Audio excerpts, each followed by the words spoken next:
Hindi naman masyadong mabili ng manual or tinatawag na manpower. Ngunit hindi po solusyon ang pagsuko because every problem overcome is all about challenge.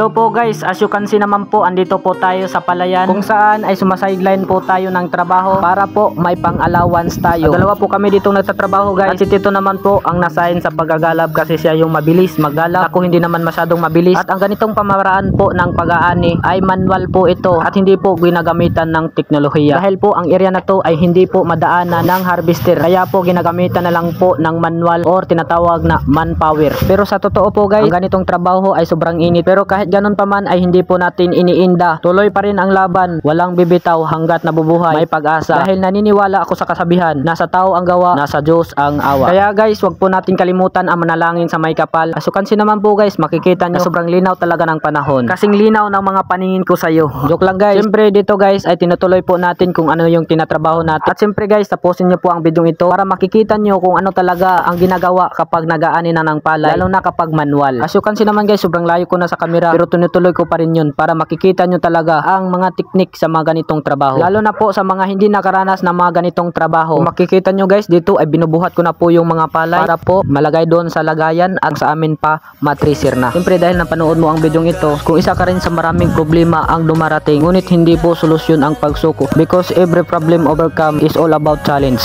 As you can see naman guys, binubuhat ko na talaga yung mga palay. Sa sobrang init na ng panahon, kailangan na po namin matapos dito. Dahil ang oras po natin dito ay 12 noon na po. Kaya kailangan na talaga nating matapos para makapag-relax na tayo. Ayan guys, inilagay ko na po yung palay na binuhat ko. Dito ay patapos na po yung video natin. Kaya nagpapasalamat ako sa mga taong tumutulong sa akin. At siyempre sa mga taong nanonood ng video ito, maraming salamat po sa inyo. Dito lang po ako magtatapos. Bye bye.